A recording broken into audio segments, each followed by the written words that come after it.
Yes, please, Okay. if we have time. All right. Any discussion, concerns about that motion? If not, I'll entertain a second. I'll second. And all in favor? Opposed? Great job. Abstain? No, not myself. My apologies. We have just a little bit of an issue with the audio, so I did just want to get us up to speed for anyone who is listening to the recording. We have called the meeting to order as of 3 o'clock this afternoon. We do not have members Rebecca Suggs, Larry Minikis, or Chair Jenny Biggs with us this afternoon. We do have President, Vice, and Acting Chair for the afternoon, Jim Wagner, Bruce Bartell, John McCauley, Pat Randolph, and Scott Pinsky. We have just had a motion by member John McCauley to, sir, was it table item? No, it was to move 8A to To after the- 9. Right. To move item 8A to be, to immediately proceed item 9, and that catches us. After item 9. So there was a motion to move 8A to after item 9. Right. There was a second by member Scott? Scott Pinsky, and it was the consensus of unanimous. the committee to make that adjustment. Yes, thank you, ma'am. Public is welcome to address the Committee Oversight Committee at this time on matters not on the agenda that are within the jurisdiction of the committee. Please be advised that pursuant to Government Code Section 54954.2, the committee is not permitted to discuss or take action on any matter not on the agenda. Comments may be no longer than 2 minutes and should be respectful to the community. Please silence your cell phones during the meeting and mute your microphone when not speaking. Martina, is there anyone who wishes to deliver a comment? There are no comments at this time, sir. Thank you, ma'am. Curiosity, is there anyone online? We do not currently have any attendees for this afternoon's Okay, so meeting. we can skip that part until someone joins, right?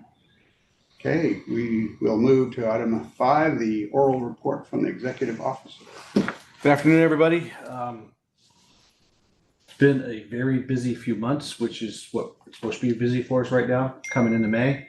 And that is to build our annual work plan for fiscal year 26-27, along with our budget.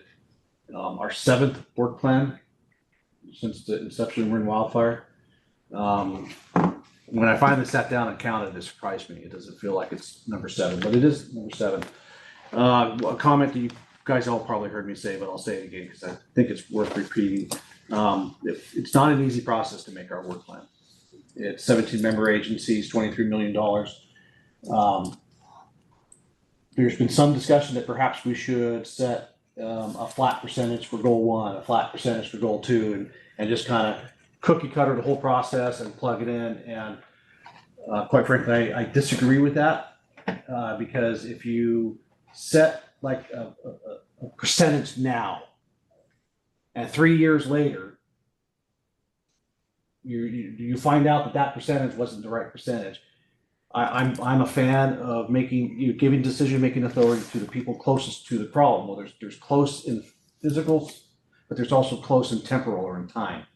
And if we start setting these cookie cutter percentages by goal or by project type now, in 3 years, we're basing our actions on a decision that was made 3 years ago, and it might not be the right decision 3 years from now. So by not setting up that cookie cutter process 5 years ago, it makes a ton of work for us now.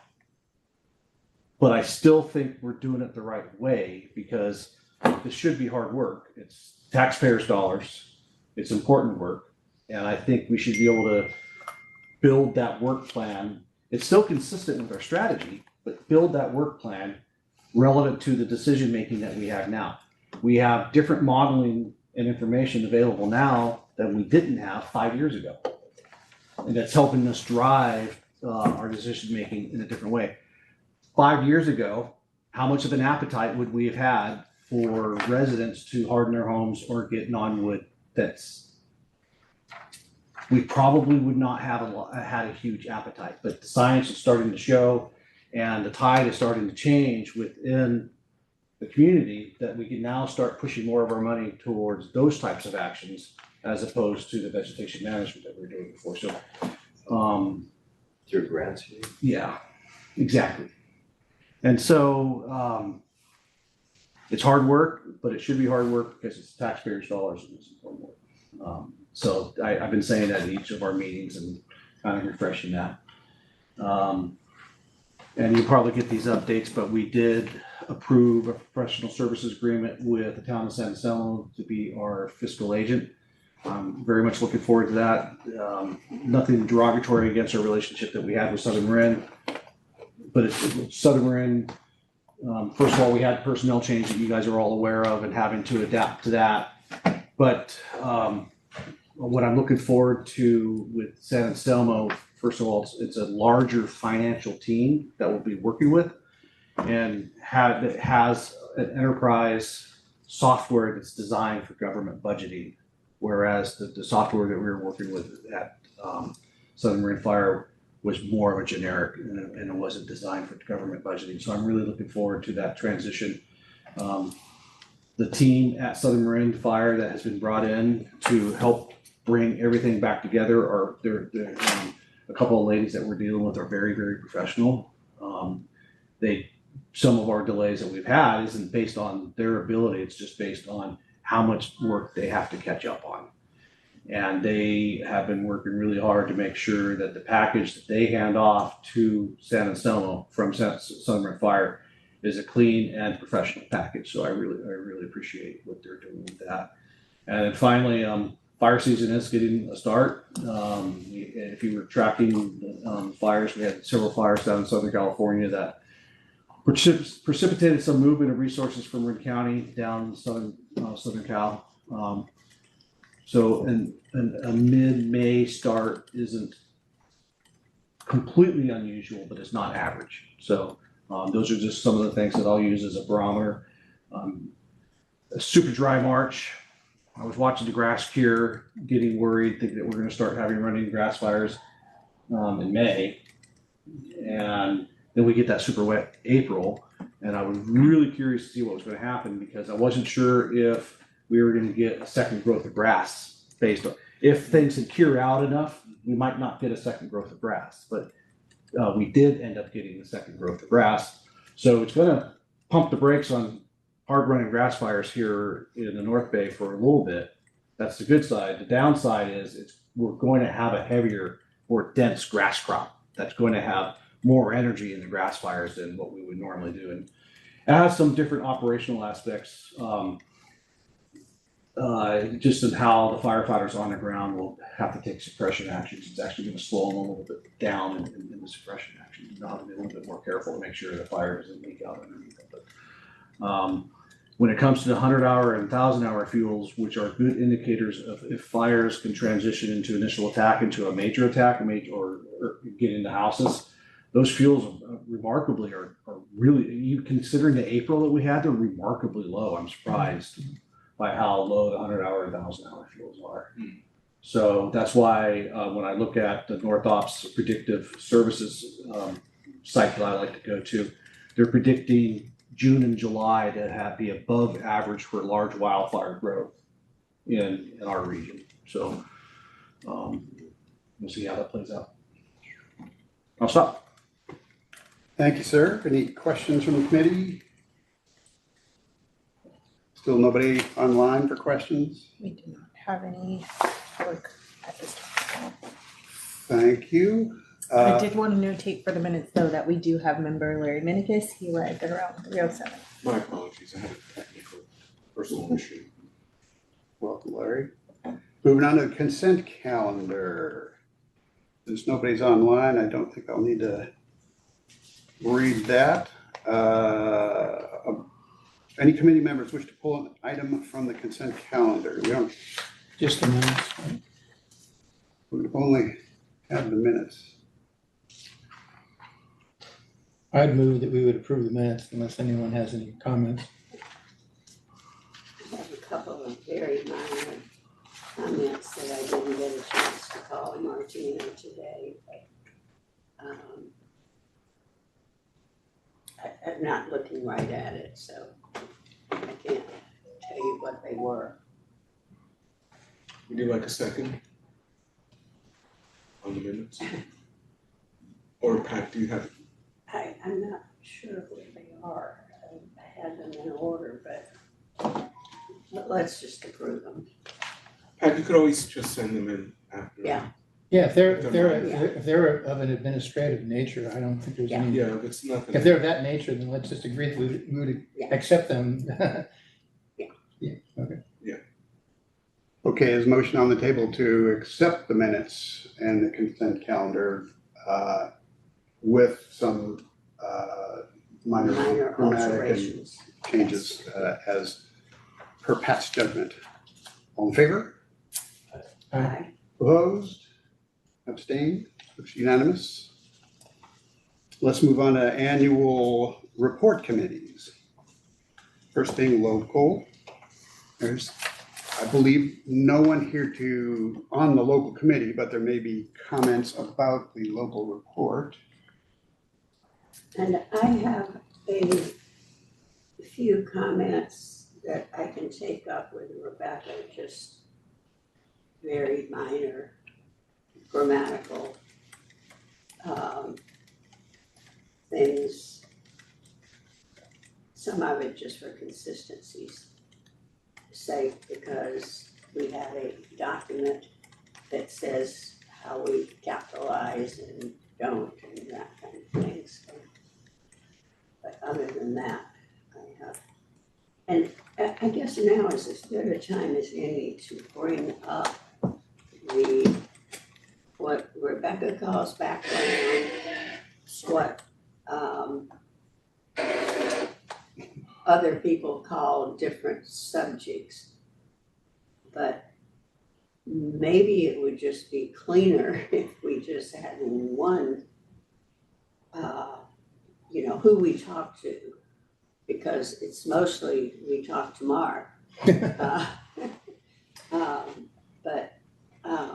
I kind of agree with that, because each of us we feel an obligation to have a beginning, but each of the reports are part of something larger. They're not standalone. So I read through this thing and had the same reaction, that there's probably a little bit of trimming that could be done in each of the local DSpace and core to just get on with the topic and then have an introduction in the beginning. So I concur with that. And whatever writing committee would take that on after we approve the individual sections, as far as my section, our section is concerned, edit it as much as you want, so I concur with that recommendation. Yeah. Does that need to be a motion and be seconded and voted upon? I think we're not doing the actual closing writing yet. I think at the end of the meeting, we'll see where we are Okay, as to whether we can okay, proceed to that level. There's more discussion. okay. Yeah. Further discussion? I've got a few things. Some of them are fairly small. So I liked the report. It was short and sweet, which I enjoyed. A couple of questions. We have had over the years a fair amount of movement of numbers, particularly with the rollover tables. In this section, there's a description of the 5 jurisdictions that were examined and a very brief description of what they found for each of them. It would be nice just to put the numbers next to each of them, just literally the numbers, because then the numbers should tie forward to the rollover table to make sure they are the actual expenditure numbers, so that we know that what they looked at is what became the final element. It's just a very small thing, but I would suggest that. And if they don't want to do it, it's not the end of the world, but just a suggestion. The other item we have is that we have an obligation to update our prior year findings. You recall that we had no findings in the prior year, but we had some findings in the prior year, 2 years back, right? And in last year's report, we numbered them from the 22-23 period, reiterated what they were, and we either said something clean like agree implemented or okay, whatever the comments of staff were. But there were a number that remained open because of the timing of issuing the 23 report after 24 was finished, right? So it was like too late to make any changes because we already gone beyond June 24, similar situation that we're in again. And if you went through last year's report, there were a number of items which need update. One of them is item number 8, which dealt with local and core program expenditures being approved by the member agencies. we have a comment on that in our section, so I would in local just refer to DSpace. But there are three others, 9, 10, and 11, which deal with existing service levels and adequate documentation of them. I believe that the document indicates that that was successful. So what I would do to close that one out is just literally put it back in and say, agree, implemented. No big deal. Number 10 is more problematic. It's the Ranger update. I believe that the Ranger update is not done yet, even though it's been 2.5 years, something like that. So either that committee or whoever the final writers are should deal with that Ranger update question. And then the last item that was in the local section dealt with personnel data, and the recommendation that Mark get a specific acknowledgement of every element of personnel that is being paid with by local dollars and what percentage of effort was made in connection with that. I think that's been implemented. Yeah, but so we have to close that out. So those are my recommendations on core. I'm sorry, on local. Thank you. Any further suggestions, recommendations on core? I'm sorry, local. Yeah. Hearing none, let's move on to defensible space. Do we need a motion on that? Well, I guess I would suggest that we get to the end and decide whether we're Okay. so close that we can collectively decide we're going to push it out, or we're going to say, we're still working on too many things. Yeah. And I don't know exactly what the answer to that is yet. So I would suggest that at the end of this section, when we look at the great body of work that we've all prepared, we can see whether this is done or it's not. You know? Concur. So the other thing is that motions are not typically taken on discussion items. If they were action items to approve, like similar to what Yeah, Member Macaulay said, if these were being, if we were going over each section to approve them for the report, that's a different scenario, but they're listed on today's agenda as discussion. So just out of curiosity, if we came to the point where we thought we were far enough to actually approve, even though it was discussion, can we move it up to make it an action item? Or we're here next month no matter what. There's, yes, I believe you can, talking to council and the nuance between a discussion item and an action item is minimal when it comes that if you guys feel it was agendized, and if you feel like you want to take action on it, she feels you can. Okay, well, we'll see where we are. And even if you make it an action item, it doesn't necessarily mean that we have to go approve it. It can be moved forward again if we're not ready for action, so. Okay, let's move on to defensible space. Okay, that was a short read, I assume. Would you like me to? Please. Okay, so I'm only going to give you the highlights. In the front, first off, Jim it was great working with Jim. It was great working with Pat. I've really enjoyed the teams that I've been with over the last couple times. Jim on his own took on recording all the DSpace revenue and expenditures by agency, which is actually a part of Mark's presentation. In the finance section, pretty little drama because things were out of sync, but now they're all in sync again. But that'll eventually become part of Mark's presentation to us because that's part of what the finance function is. But it all ties out. And I did reconcile last year's, as published last year, to what it is this year. There were changes, but they were documented in the materials. So I'm not going to go through each of the, I assume you read it, but let me just give you the highlights and then get into the recommendations, because then I think that's here that's most important. So DSA, we had some epiphanies there that I wasn't aware of before. It took some pulling some strings to find these matters, but as we discussed at the last meeting, the County of Marin has this methodology where they decide that the annual calendar, the January-December calendar, is how they record their activities, despite them being a June 30 entity, which is an interesting decision. But they track their inspections and their costs on a calendar year basis. And then they report those out to all the other 14 agencies. First off, the 14 agencies, when they report their expenditures, they use the December numbers, not the June numbers. So they're always a year behind, 6 months behind. So all those numbers are 6 months behind. Unknown until now, but that's how those operate, okay? In addition, what county does is they say, well, I'm going to take half of last year and half of this year to get myself back to June. take 50% of each and pump them together, even though that's not the way the money flows. But that automatically delays you. You can't do it until you're at least 6 months out to catch the first 6 months of our fiscal year, because you have to get to the end of the calendar year to do this crazy math, right? So that automatically delayed us by 9 months. At the least, that is, as I mentioned at the last meeting, puzzling, and I do believe that it's correct that they are going to change that, right? Okay. So those things were a bit of a surprise. So that's one, the lagging calendar for the rest of the guys. So it looks like we have underspent when in fact we have 6 months of more effort that needs to be burned off to understand what the roll forward should look like. Just as a side, how to fix that, if you're in my world, you have to go back and restate everything. I would not do that. What I would do is, because it only matters is at the next year when you report to say what your roll forward number is, I would just catch everything up, clearly disclose it to everybody, describe the interesting prior approach and describe it in next year's report and the financial statements. It's obviously subject to the CPA agreeing, and just get us caught up, right? As rather than going back and calculating everything from the beginning and restating all the effort. That would be what I would do, whatever. A couple other things. Central Marin has supplemented its D-Space program with core funds, which is what Pat pointed out, for multiple years. That is puzzling. Our number and your number is different. I have a number of 784, 795. We got that by going to the project tracking document. And we were smiling because I like to call it the general ledger. In my world, that would have been what it was. And we went to the one that was specifically Marin Wildfire and found it there. You may have found some other numbers. Maybe it's even more. So we need to iron that out together.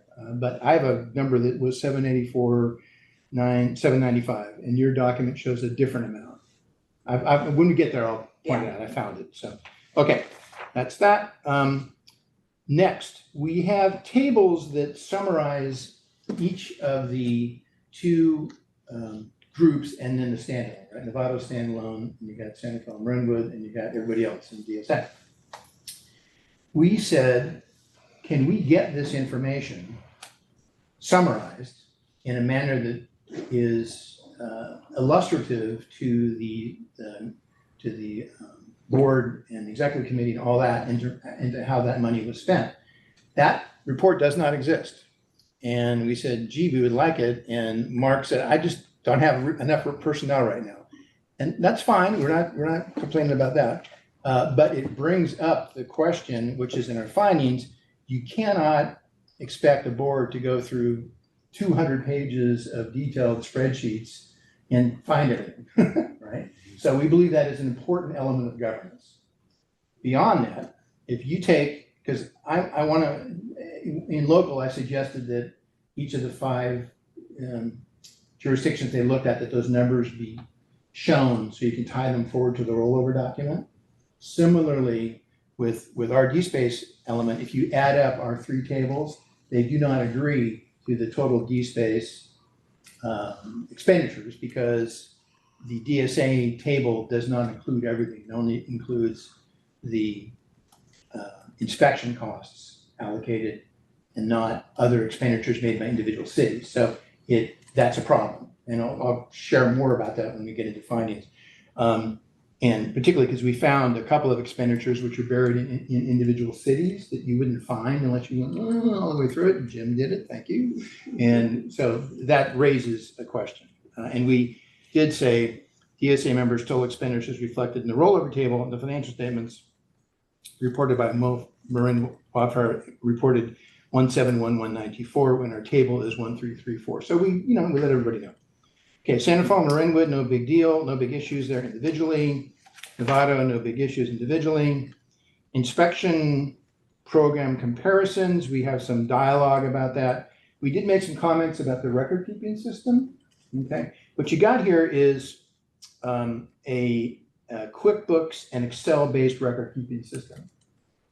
From the perspective of going from 0 to 20 million in year 1, pretty impressive. And we make some positive comments in our written work about it. So we're not saying this thing is, jalopy with the wheels falling off. We said, wow, impressive, you got done so much so quickly.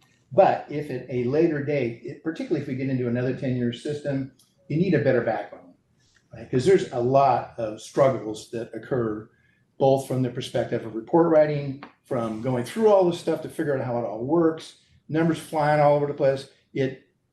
We found no errors. Our comments were that it was personnel. You could use this system if you put more personnel on it, but we think that you might want to use a different system. And I do believe that when you move to San Anselmo, you will have achieved that. So that was a comment we made. Okay, and then when we talked about, to my earlier comment about DSA expenditures not being easily understood, in getting the detail, we found that Mill Valley had a full-time DSpace inspector in the amount of $177,722, and a community prevention education coordinator in the amount of $66,241. That's really hard to find. You're not going to find that unless you spend like a torturous amount of time looking through this stuff like we unfortunately did. So we think those are problematic. We comment on these expenditures, particularly to say we're not going to take a point of view on these. I mean, you could say, look, we've already got, as far as education coordinator, we've already got education, right, through the, what's it called, the Fire safe room. FSM, Fire Safe Marin, thank you. And then as far as why would one city need a full-time inspector when they've already got the other guys going and doing everything? That doesn't feel like, it feels like we're trying to find a way to cover someone's salary. So that was our reaction there.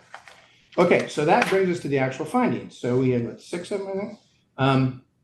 And eventually we'll want them, we'll get them all numbered throughout the whole document. Right? The first one, to me, might be in the very front of the whole thing. Delayed financial reporting of an annual audit. That is a kind of a big deal. And we still don't have I understand there's a draft set of financial audit that's going to go to the board soon, but that is going to be, what, 30 months after year end, something like that, 31, 32 months after year end. And the current exam, I don't believe, as of June 05 has even started yet. So I understand that there was some personnel issues. We are bringing the question of whether there was adequate, robust conversation at the board and executive committee level to make everyone highly aware of what was going on. Is this, as a CPA, talk to everybody or not? To me, I mean, if you read the IJ, I don't want to mention cities, but there have been some cities that I can maybe think of that have had some issues with getting audit reports out. This is not a small thing. And I suggest that, particularly since the report is imminent, there be a robust and direct conversation with the board about exactly what happened, right? Because all we know is somebody left. I mean, did the numbers change? Did they not change? You know, that needs to be given more sunshine. And if it ever happens again, it needs to be given sunshine like immediately and every month until the thing is resolved, is our recommendation. You guys can disagree with this, obviously, but that's what our subcommittee suggested. Next thing was, maybe I'll just, if you disagree, stop, because I've got a few of them to talk about. And I'm also obviously talking like 5,000 words a minute. So if you disagree on one, let me know and we can have more dialogue about it. Is silence okay? Okay, next one, delays in DSpace actual expenditures. So we gave our executive director a hard time about this last year, and then we know he's tried really hard, right? He's asked a lot, and I believe that, and yet the officers had made repeated requests, and as of March 2006, only Nevada has responded with June 30, 05. So that's 9 months late, okay? To me, it's a big deal. How can the executive officer monitor actual members' expenditures with compliance with measure if they don't even get the data? This task cannot be accomplished in a timely manner with the delays in reporting. This delay brings into question the level of importance that MWPA overall considers regarding its responsibility to closely and timely monitor how members' actual expenditures comply with the restricted uses of the measure.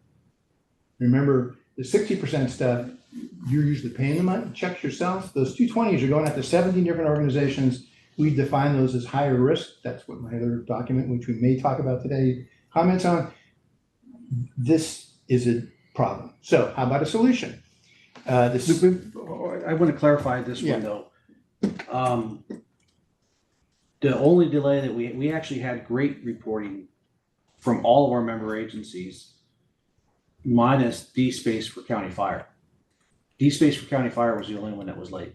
All the other ones came in on time. Well, good. That's why I mentioned earlier. If there's anything we don't have accurate, we'll fix it. Yeah. So I just didn't have a chance to be able to get back to you on that one. I've been kind of busy. Yeah. So on this one, it was this might have been true a couple years ago. Yeah. This year though was actually our the fastest we did get reporting from member agencies. And County Fire gave us local data quickly. Like as you were talking about though, we had to wait for the calendar year for the D-Space reporting. So that one I think we might want to tweak. Okay, sure. Mark, didn't you have to go back several times to Novato to get correct numbers, shore up numbers, and send Rafael and Marinwood as well? There was dialogue back and forth to clarify what was inspection data versus what was holistic, non-inspection but D-Space related data. Those were the clarifications that we went back and forth.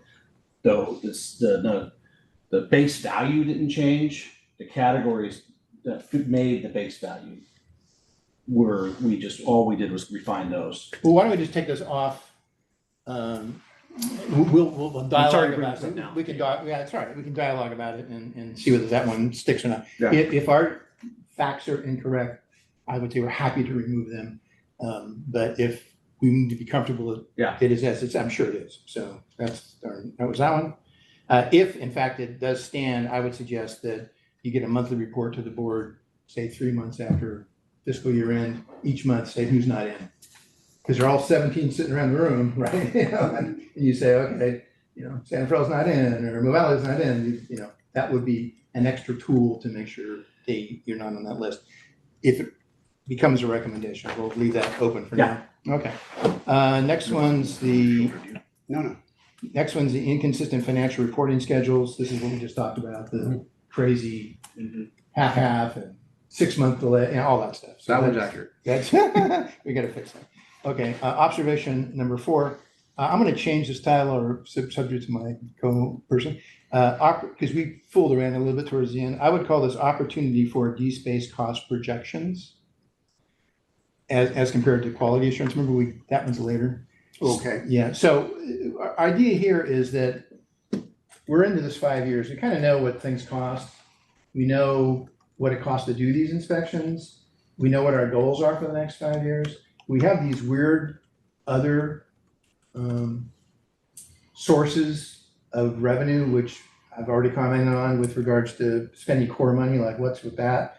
And there are some individual cities spending money for staff, which is somewhat also puzzling, but nonetheless, if those are viewed as acceptable, you can project out the final 5 years and see what it's going to take. What the 20% numbers are, because those are pretty stable. That 20% number was up in the air at the point that the measure was created. If we only need 15%, then the way it was written for D-Space, there's plenty of ability to use it in other ways. Conversely, if you find out your inspections are going to run through all your money plus some, you're going to need to save some money on the other side within either local or core. So we're suggesting take a real serious measure of where you are right now in terms of the rollover, what you've accomplished, what you want to accomplish, and what it's going to cost, and plan accordingly for the final 5 years. So that's what that recommendation is. Okay. Personnel mix differences. We've got 3 different approaches. Our suggestion is, maybe having all 3 approaches is cool. Maybe you should learn from the approaches and decide that one might be better than the other 2, or a mix of the 3. But just, take a measure. We've got different approaches. How effective are they? You have a tremendous amount of data. It's fantastic what the main software program is. So let's, maybe take a pass to determine whether you want to move towards a single model or multiple models, continue the multiple models. Can you give us an example? Sure. I mean, DSA is mostly part-timers all summer. Bam, they go out and they hit an area really hard. Santa Fe's got what, 3 or 4 full-time people, and that's the way they do it. So each one does it differently. And Novato basically, That's all full time. yeah, and you have to really, if you really want to get more than a drive-by, you have to really ask for money.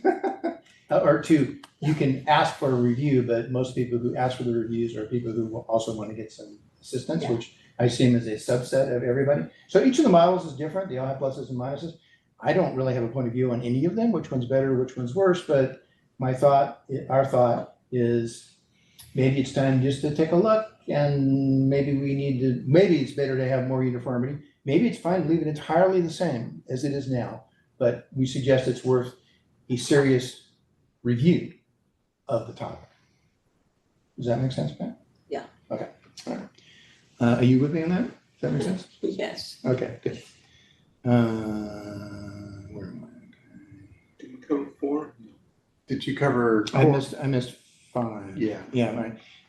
Use of core funds for D-space inspections. So what's that all about? And so you got core funds, and you got also, I think we should also add Mill Valley is using local funds. We should probably add it for that, because you don't make it clear on our comment that Mill Valley is using local funds. Okay. It's a small edit, but again, what's up with that? Thank you. I missed that one. Personal mixed differences. Decentralized grant programs. So we have lots of different grant programs that have lots of different approaches. When we get to the board monitoring committee, I can tell you that the finance committee, also a member of where's he from? And Bruce? No, here.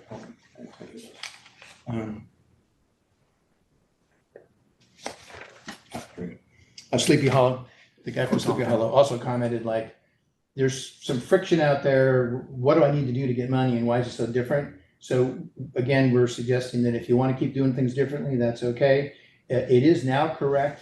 In prior years, we said it's all over the place, it's all buried. No one can see the total expenditure costs. As of last year, it's clear what the total expenditure costs are. You've aggregated all of them so the board can see we're spending, 10%, 5%, 30%, whatever it is, of our expenditures on home hardening across all the programs. So that has been accomplished. But the question is, maybe you should look at, are all these different programs necessary? Similar to the comment we made about DSA versus Santa Fe and Nevada. Next one's vehicle expenses. Just take a look at that. Like, they've all been done in different ways and spent in different ways, particularly if we're lucky enough to have this program continue for 10 more years. Is there enough? Could there be some lessons learned by the way it's been done? Understanding in some cases you've already got the cars in the pool, so you save money on that. So that's cool. And then finally, we did burn some ink on this guy. One of the recommendations was the one that talked about that at the end of the year, budgets don't matter. What really counts is what you spend money on. I mean, budget's important, but it's really what you spend the money is what's important to the voters. And we are suggesting that that the board, in a detailed way, reviews both local and D-space. We would say that in D-space, it's not effective because of our earlier comment about the way everything is not aggregated. You know what the inspection costs are, but you can't find the rest of it. So we believe that there needs to be a big picture level report that really, with materiality being considered, describes with more specificity how the monies are spent. We need both local and D-space, because you can't expect 17 board members to go through a 300-page, detailed schedule to look at every single nuance. So that's from the prior year, and it was supposed to get done this year, but we don't think it has been done because we asked for that level. It was part of the closeout of the 24-25. They had each agency's page of what they spent, or what they budgeted, what they spent, and what was left over. Well, I watched the finance committee meeting, but that was nowhere near the level that would identify that there are 2 people in Mill Valley and that there's money from core and those kinds of things. It was just the numbers, the dollars. It was the bottom of the page. So I'm suggesting that you would have the equivalent of a board presentation. You would get with a company that gives you highlights of what's in each of those areas. I know this doesn't exist because we asked for our 3 tables, tables 1, 2, 3 in our section, and you couldn't give us one of the tables for the DSA and didn't have the time to do it. And I'm suggesting that at least at the level that we had in our report, that level of information should be made available to the board members in order to do their due diligence, because as we said before, the pass-through money is money that MWPA needs to be comfortable with is being spent appropriately. You know, does that make sense? It does, but, yeah, I mean, they got the spreadsheet that shows, and so, I don't know. I looked at the spreadsheet, I don't want to argue with it, but it just showed total dollars. It didn't give you any new one. It didn't show that Mill Valley had your $177,000 person, your $66,000 person. It didn't show that core was supplementing. It wasn't an analysis of the costs. I disagree. If you were looking at the budget table, yes, you're right. But if you look at two of the other attachments, it shows line by line. This is Bolinas, this project, this is Mill Valley. Every one of those projects was listed. Then let's take that one off and look. I did look through those 6 attachments to the finance section. I didn't see it in there. Okay. So we can take that one off and discuss it further. Yeah. So we have 2 now that we're going to discuss further, bet. which is fine. John, can I ask a question? Yeah. On number 1, with the 2-year delay, in your experience, how often might that happen with agencies? How unusual is it for these kind of delays to happen? Well, I didn't work I worked in government a little bit in my career. I'm not a government expert, but I have done some government. I can just tell you by reading the papers that it is at least unusual and often is because of a problem. Doesn't appear to be a problem in this case, but again, I can think of 2 cities in Marin of the 11 that have been in the paper with regards to delays in reporting, but it is not a sign of a good situation. Understood. Thank you. Yeah, you said so, really, is what you're saying. Right. Okay, well, we put a lot of work into this. So, Yeah, a lot, yeah, and thank you. I mean, this is terrific. so there's a couple things you need to follow up on further. Is it correct that with regards to the rest of them, is there any disagreement with our finding? Okay. Yeah, very impressive. Did we want to discuss further with Pat the section on the money from core to D-Space, or do we do that offline? Well, when you get the core, I have the comments on the core side, Okay, but I did show you on the D-Space what our numbers are, and I actually have the notes when you get okay, the core. got it. Because it's just a couple of short comments, but, okay. If there are no further comments on the D-Space report, let's go to core.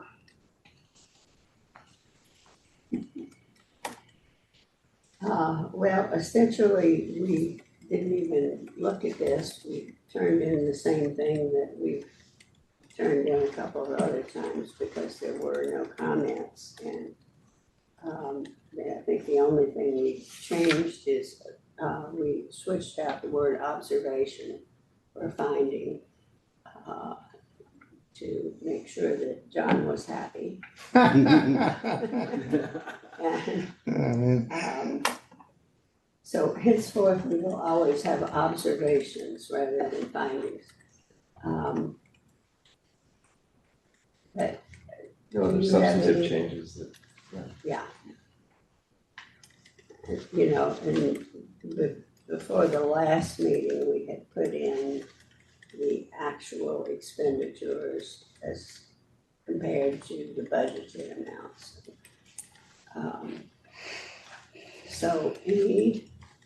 So now is the time for you to comment on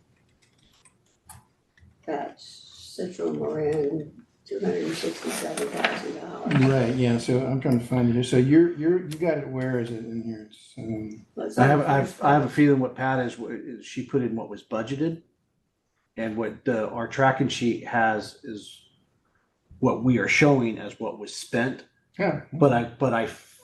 I'm very confident there are coding errors in there, and that's not the actual spent, that we still need to go through that. We being me and my finance team, but I have to get my finance team reassembled. Yeah, because we had 784, 795 from the tracking document, and you had 267, 644. Did you find that in the tracking document within Nevada?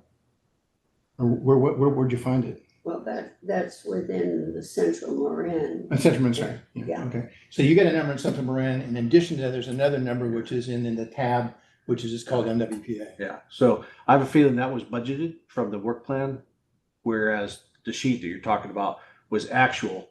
We have a series of meetings that are scheduled with our finance team and each of our member agencies to resolve any issues, and that's one of the ones that's on the list to resolve. Okay. So if you change your actual expenditures in any of the three groups, that totally changes your financial report. Yeah. Right? We know that. Okay. We know. Okay. So I have that comment. We're striving to get it right. That's the goal. Sure. So there's no follow-up from core, which is good because all the core stuff has been resolved. So that's cool.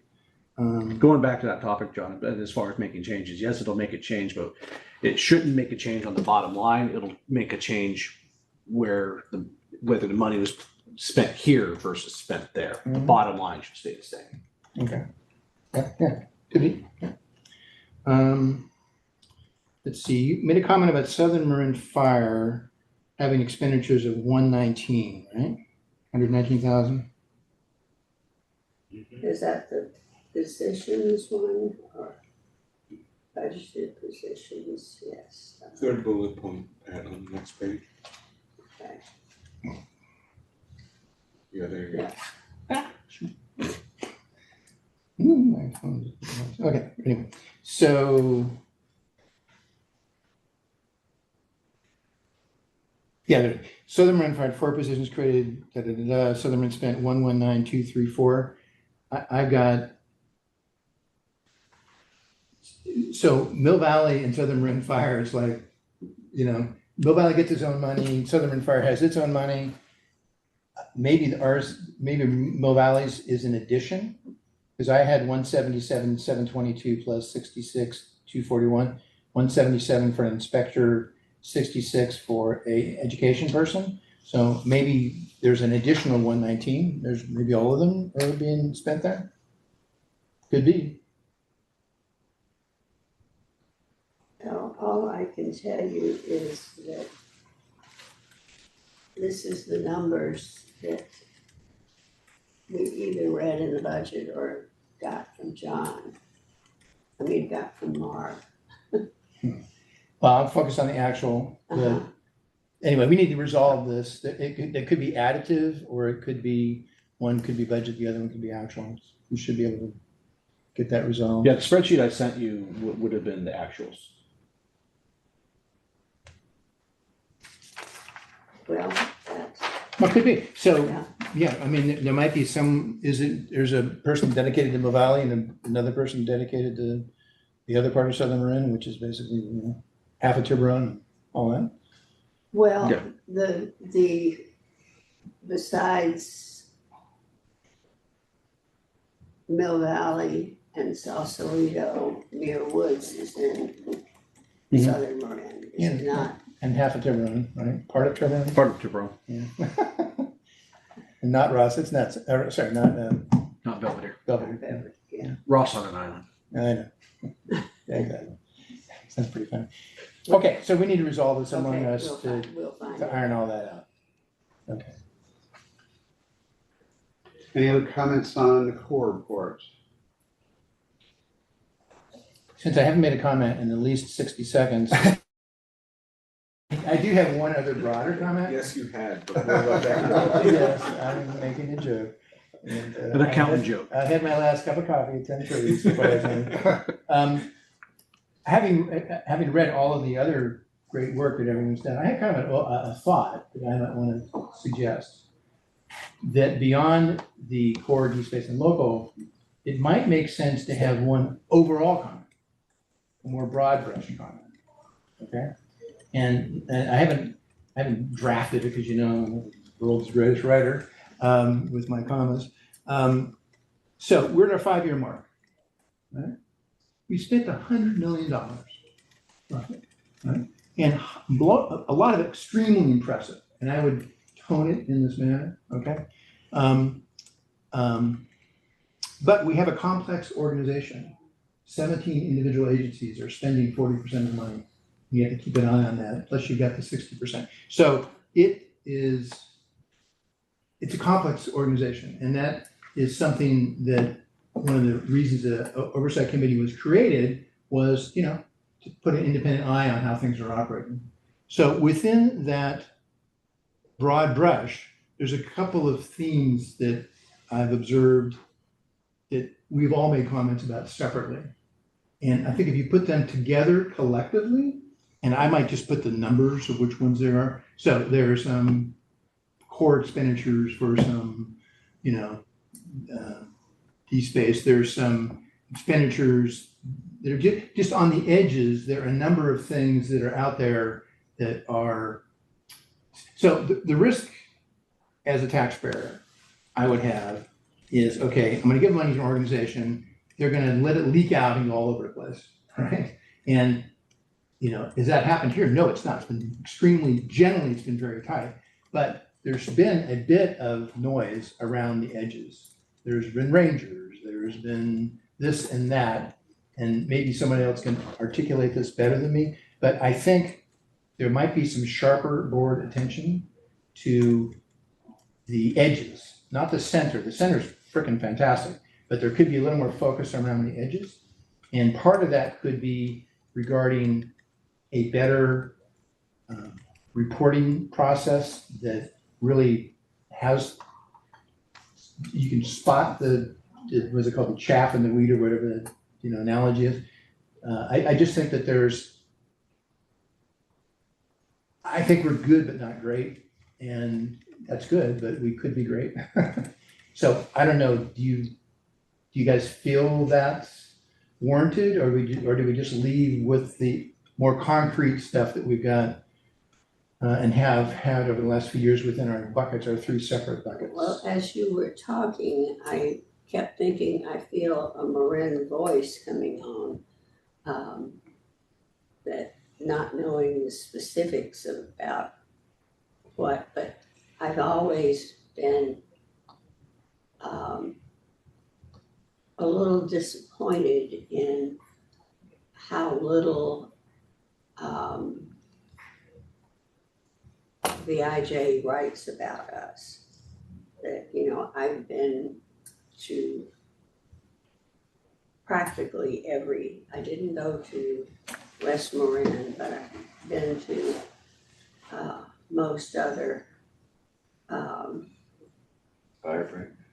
yeah, Field trips. field trips that they took. And I know how much work we're doing, and I know how much safer people should feel. But I don't think that's what the average person knows. That unless you're one of the 11,000 people who read the Marin IJ, or happen to read something that ends up on the front page above the fold of the IJ, you don't, or showed up for one of these field trips. Well, you might get it through a Firewise newsletter or something like that. Yeah. Too. I mean, because I put a lot of that out to my Firewise group. And there's lots of social media. So that's a different topic. Right. But and also that's a topic that I think particularly that our group should stay away from, because it's the management of the organization's job to toot their horn. I'm involved with another COC also, and we're still trying to like put ourselves together. And we're trying to make sure that we're not voice of management, we're independent voice. So I think that should not be core to what we do. I think that I agree that what MWPA is doing is fantastic, and that's why I colored this conversation acknowledging you spent $100 million and a lot of really good stuff has happened, but there's noise around the edges. So my question is a different one. It's not positive, it's slightly negative.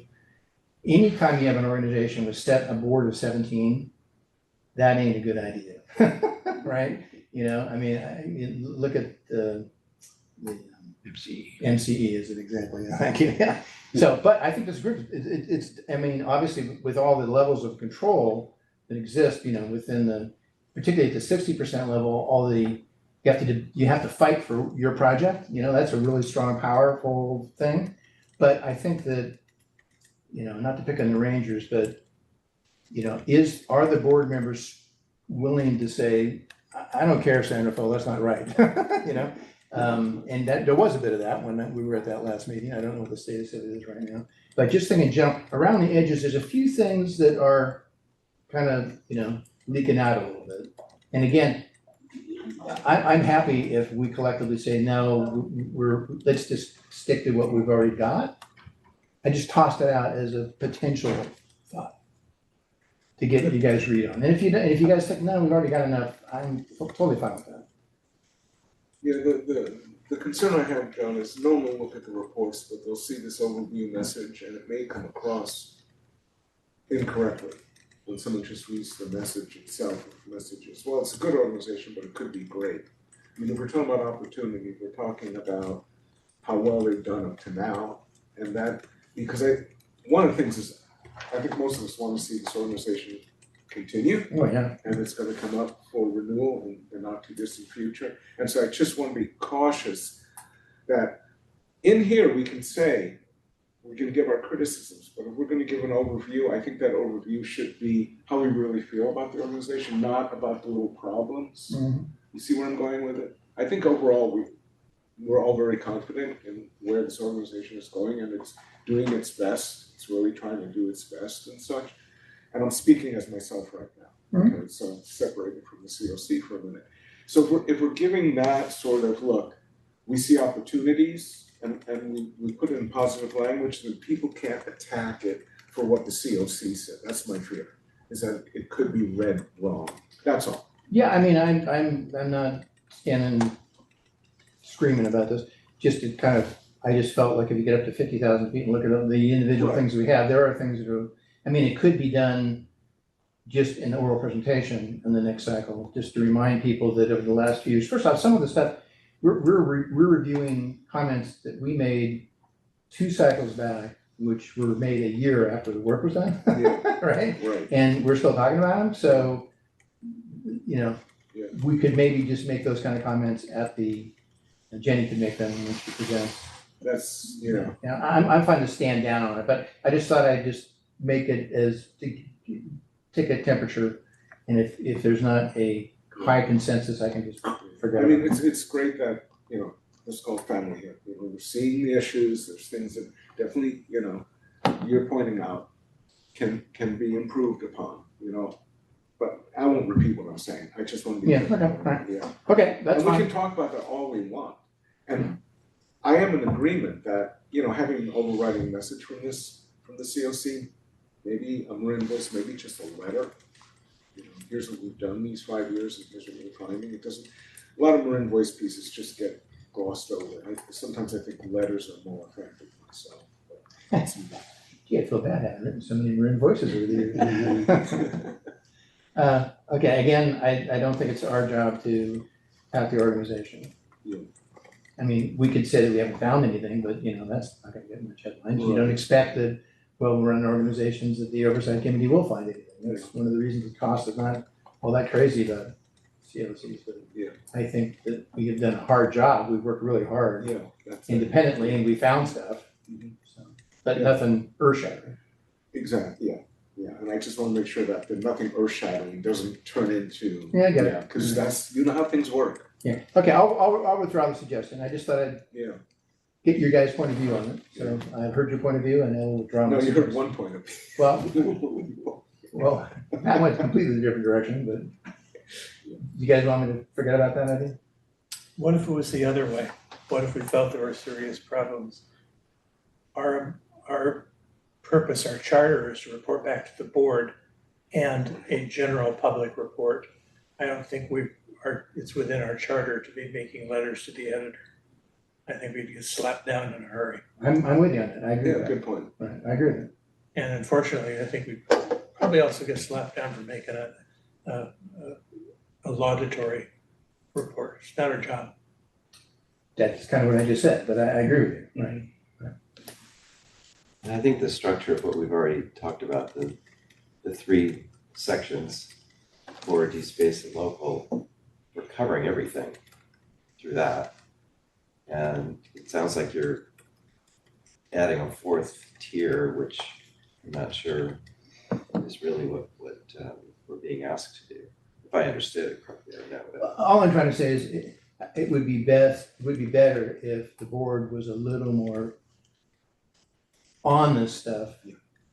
Again, our observations that are 2.5 years old are still, we're pushing it forward. I haven't heard the board members jumping up and down going, hey, what's with all this and all that? So, yeah, I think the vocal report is a good idea from Jen. okay. You think the what? A vocal report to the board Okay. outlining what the board should hear. And oral really- presentation. Yeah, rather than just the report. It does land better, that's for sure. So just complicate things just a tiny little bit, in favor of a overall section, we are seeing some monies going from core to DSpace and local to DSpace. Mhm. And I just saw a presentation, which we'll get to in a second, from the last board meeting where it looks like 33% of funds, of NWPA funds, are being spent on DSpace. Not 20%, which is what was allocated, but 33%. So in the big picture, maybe this is an opportunity to emphasize to the board that as they enter their strategic planning, that maybe they should look at, maybe there needs to be a readjustment of where the funds A go. bigger picture. Yeah, I think that 33% is home hardening, which is broader than what DSpace does, right? Yeah, part of it, that was inclusive of our grant program that's doing DSpace and home hardening. So Uh-huh, It's not just inspections. The right. 33% includes not only inspections, but money's, spent on all the various other programs that give assistance at the homeowner level. True, but still DSpace. Well, I guess, Not inspections, but DSpace writ large. well, you can use that argument to say that the shady fuel breaks are Yeah. DSpace writ large. Okay, so it's semantics. Okay. Yes. You know what I mean? it is. Yeah. Okay, And to continue the semantics, DSpace gets lumped in with home hardening. uh-huh, Mhm. right, okay. Okay, So it's not really 33%. It's Well- less than 20 for actual inspection costs. okay. We do need to define DSpace in some finite way, I think. Well, there's some advantage to the way it was written, sorry, in the document. It is do inspections, you can either do it, originally it said do it, each city can do it, or you're allowed to do it as groups, and thankfully they went the group route, which is Right. way more efficient. But the language in DSpace has got, it's soft. Yeah. So you could, just like local is very soft, so it was artfully written to give, not put, Well, and it was Handcuffs. written Yeah. more tightly than one would expect, because it says something to the effect, because I can't even remember all the words, but defensible space and home hardening, or, it's a fairly long title, and we shorten it to DSpace, but it actually, in reality, has a fairly long title. Okay. And we get separated from those original words, sometimes to our, I can't think what non-benefit is. detriment. Detriment.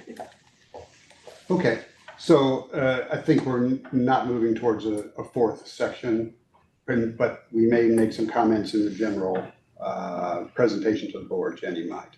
That seems like, that's earlier. Okay, before we leave item number 7, we did want to talk about where we go from here regarding the reports. What do we want to do with them? Are we ready to submit them to somebody to put them all together so we can look at it all in one cohesive whole? Do we need to work on them some more? So my thought is there's 2 components of it. There's a couple of narrow things that we need to resolve, between us and, between us that are kind of precise. And then there's the more broader effort, which is to coordinate and clump it all together and deal with Pat's good suggestion that we don't need 3 introductions. We probably only need 1. So there's some stuff to be done, and there is, because I got involved with it last cycle, it's a big lift to get the thing actually to the printer and done. I think that you could start working on that now, with an understanding that there's going to be some adjustment necessary with regards to those few things. We're at like the 10-yard line essentially would be the way. Yeah, and for those of you who have never been involved in this before, there is a graphic designer who takes this and she does her best to take out the redundancies and the things that where it doesn't match what the language we're using. And obviously pulling out pictures of goats. There is a requirement for 1 goat picture. And I think I'm a little disappointed in the language we use because we came up with a style guide so that she doesn't have to, we're not spending money for her to be our style guide. And yet it doesn't get paid any attention to. So I think we all would do better to watch exactly how we write and make sure that things that are capitalized, etc. Do we, this design person, do we just send her these documents and say, go at it, or? She works with a subcommittee of us. There's usually a subcommittee created to get that done. Okay. Yeah, it's usually, at least my experience, is it's basically 1 point person and, maybe a couple of other people. Yeah, last cycle was a total pain because the numbers flew all over the place at the end. It was a horrendous lift to get to the final numbers. I would say that if you look at last year's report, which is now 2.5 years ago, if you look at it, it all tied perfectly, everything tied to everything. And when we get into the financial report in a minute, we'll talk about where that stands. So hopefully we'll have less of an effort for that piece of it. This go around than we had last year go around, but it was a bit of effort to get it out the door. I was chair last year, and let me tell you, it was a lot of work. Just as a side note for Jim as well, when the point person's working with the printer, and then we also provide a link to our folder that has our inventory of pictures that are revolving around it, and that's where a lot of the image, or most, if not all of the images, come from, is our inventory Okay. photographs. You have a folder that says goats, right? Yeah. It's just John. It's a long-running joke. I haven't made a joke about it. Making sure there's at least 1 goat picture. That's what we're talking about. So we got a full page one last time. So it was just a joke. All right, I assume But it was that fun. the chair is on this subcommittee, which would be Jenny. And I think Jenny was on it last year, yes? Pat and Jenny went, wasn't it? And me. I haven't done it since the first So year. I thought it was Jenny and John. Maybe it was the 2 of us. Yeah. So that would be the chair and the vice chair. Oh, how about that? How about that? So that would be Jenny and Jim. Is that enough, or do anybody else want to participate? And I mean, It so happened it was the chair and vice chair last time. It hasn't always been consistently that. Okay. I, So I would suggest that there's a couple things have to happen. We know that we need to work together. And I really apologize, I forgot to say one other thing. I just looked back at my notes and I realized I was going even for me too fast. In the local section, I was just curious because there was a really interesting question about whether contractors were vetted, and there was a whole list of vetted contractors, et cetera. Isn't that a core thing and not a local thing? I was confused about that because you're not vetting for local, are you? Because local is spent by the jurisdiction. That's a yes and no answer to that. Okay. And the no is no, we are not paying contractors out of Marin Wildfire funds directly for out of our bank account. Right. It's out of the bank accounts of the local member agencies. But what is available to our member agencies is that they can independently contract with our vetted list. And is your vetted list also substantially utilized in connection with the large core projects? Exactly. It was established for our core projects, and it was established the preferred vendor or the pre-approved vendors, and then we also have our master services Yeah, you agreement. have two groups. I read it. So maybe that needs to move or needs to have a little more discussion around it. I think it was a good question. Yeah. The question was great and the answer was great. I may have landed in the wrong bucket. Yeah. Or maybe it should be made clear. To your point, those lists were primarily made for the core, but when we made them, we purposely made them available for the member agencies to use as local or D-space on their own, independently contract. If they chose to. If they chose to. If they don't have. But the original intent was in the core. Okay, so maybe that dialogue can either move to core Mhm. or it could have more words around it Mhm. in the local section. I just forgot to mention that when I was looking at it. It seemed a little out of place. So, And when the question came, I agreed it was a good question. yeah, it's a great question. So does it make sense that over the next, say, 2 weeks that Pat and I and Jim and Mark get those open questions resolved that crossed our different paths? Hopefully we can do that because you're still cranking on some numbers that might be changing, right? Mhm. And that would be one task. And then separately, because I don't think it's going to create a significant amount of word changes, that maybe another group will start creating the overall document.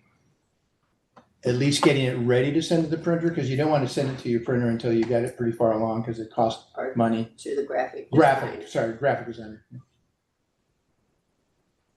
So did that make sense as a plan? That I guess is not a action item, but a discussion item we're agreeing to? you're suggesting 2 weeks for us to tie up loose ends. Yeah, let's get this thing behind us. Yeah, okay. And in those 2 weeks, would it be a good idea for Jenny and I to meet with this graphic designer to iron out a plan, a timeline or something like that, or is that Jenny premature? should be pretty familiar with it since she's already done it. And I can, what usually works well is if I just ping the designer real quick and, hey, we're getting around the corner, and then she is usually pretty quick to respond. But it's just, if I put her on notice, which I will make a note to put her on notice. Respond in what way?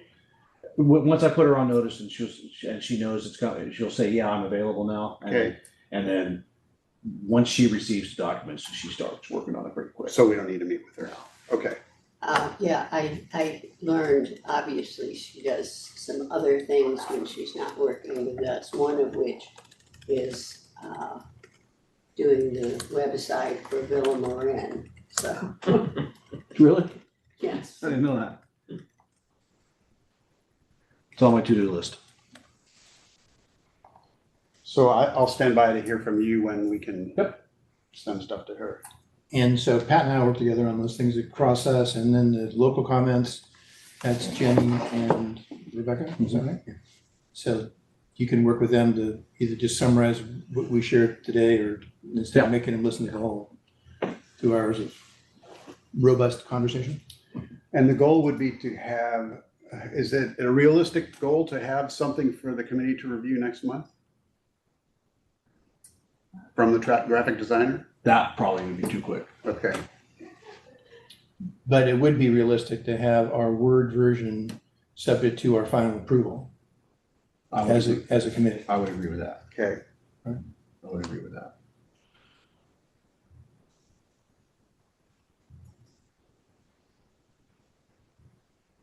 Sounds like an agenda item. For next time. Okay. Very good. Any further discussion on annual report from the committees, the three committees? If not, let's move on to discussion items. We've moved 8A to after 9, which is the committee foundation document. So we will go to committee oversight, community oversight committee bylaws, the subcommittee. Well, I was hoping that we would have that other discussion first, but Would you want to move? I missed my chance. I think where we are on the bylaws, you know, I was on the original bylaws committee. And we, working with several other people, wrote what the bylaws are now. And there have been a couple of questions that have been raised in this group that we would like to know what the feel of the larger group is, because this becomes just a writing exercise if you, which is sort of what it was to begin with. It was a long writing exercise. But one of the questions that, and by the way, what time is it? It's 4:18. Okay. One of the questions is to be discussed is, when does our year end? And what are the advantages of doing it one way or the other? That our year could end December 31st, new year begin January 1st. And when you say year, you mean term, at the end of a year's term, Yes. or term's year, whatever. And alternatively, it could be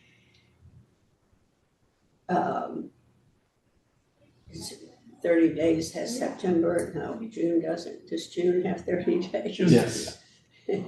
It could be end of year, June 30th, beginning of year, July 1st. So We talked about this last meeting, right? And one of the suggestions we made for the subcommittee to consider, and because that's how it's operating right now, is that Rebecca, for instance, you know, is kind of in her term, but she's generously continuing on to get us to into this report.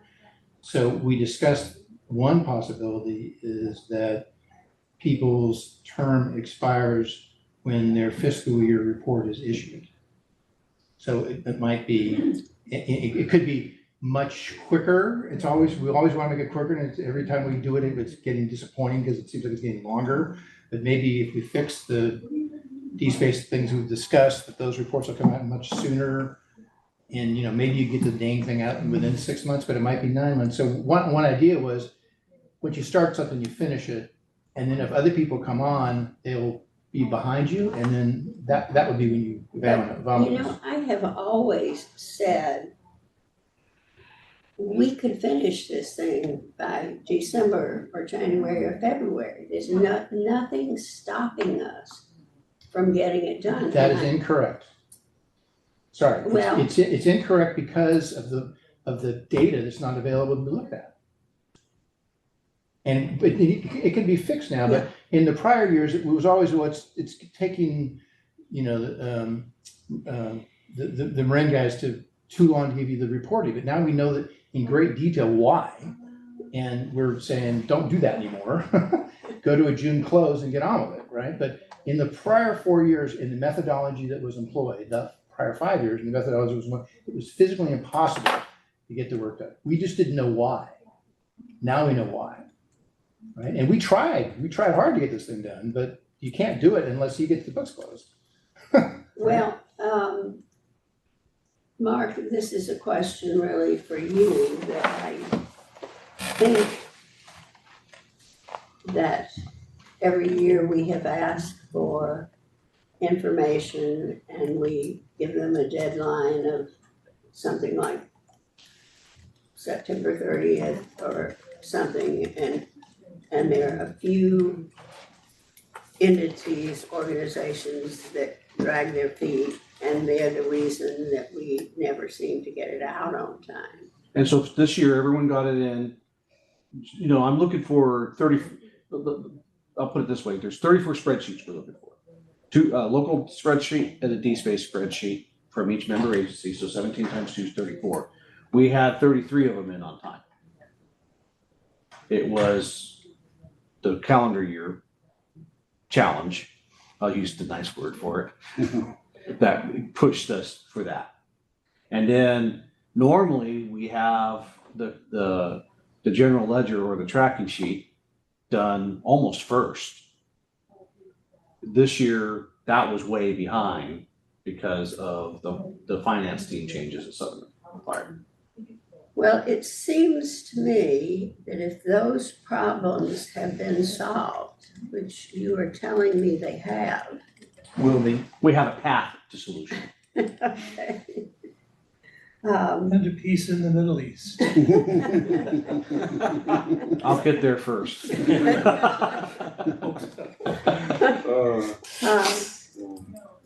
But, you know, I hate for us to keep switching our start times. And it seems like you have a path to a solution that would make December 31st, January 1st work. And I personally like, and this is nothing against Rebecca or Larry, I just like a clean cutoff. And I remember Carolyn Longstreth, which most of you have no idea who she is, but she was the West Marin person. And she worked very hard to get her section written for the first report. And I think that was one that we got out in a fairly reasonable time. Mark can tell us when we got out all of these. That one was actually, Well, I think we were dealing with another problem too, because Yeah. we had a writing committee. that one didn't, they've all gone in is where you guys delivered your report at the same meeting that the next year's work plan was approved. Yeah, I commented when I wrote, I'm trying to remember on the time. He said that,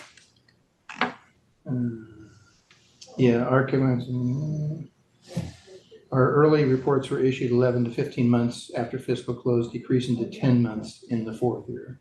So the fourth year was our best year at 10 months.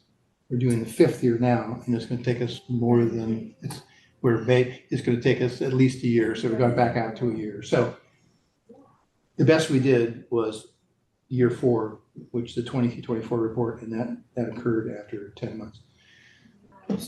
So I thought you were on the subcommittee too, right? To what? You were on that subcommittee, right? The governance stuff, this thing? I don't remember that. I thought you were on that also. Who was your subcommittee? I don't remember having had a subcommittee on governance. I think he's talking about this committee that's doing a question, report now. Yeah. Governance subcommittee for the, Sorry, Well- the committee that The is bylaws? discussing the bylaws, right? Well, that's the three of us right here. Okay, And I'm the only old timer so that's you on were the on- committee. Yeah, I don't remember governance being a specific. Okay, Yeah. I'm using the wrong Yeah. word, so Bylaws. bylaws. Bylaws, Let me just yeah. call it bylaws, okay, sorry. Well, you wanna just tick through the two or three topics and then we can kinda get the Well, overview? the other thing that I got the feeling that there was somewhat unanimity on, and I was the one that was hesitating, is this idea of including the nub in what somebody gets, but I'm willing to let the nub go. For those of you who may not have been at that meeting, it was that The carryover, that somebody who replaced somebody else could have the nub of their term, which conceivably, not likely, but conceivably could be 2 years and 11 months. Right. If somebody got, I'm not gonna do this job anymore and walked out the door. I think we had one that came pretty close to that. That I think was here just a couple of weeks. But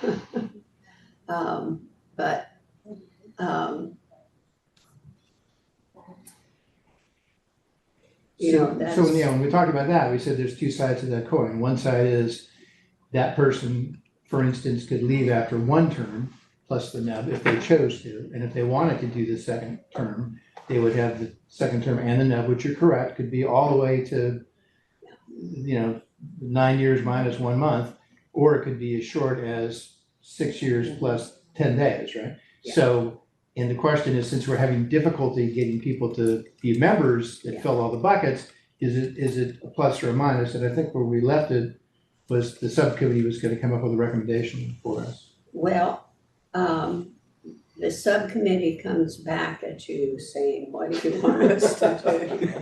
the subcommittee didn't reach a conclusion. There are too many ifs in this. And, I come down because I knew these people. I knew Larry Chu. And the thought of, Larry Chu got 4 years because he drew Had the the 1 short and a 3, straw. right? And then he was off. Larry Chu worked for the Federal Reserve.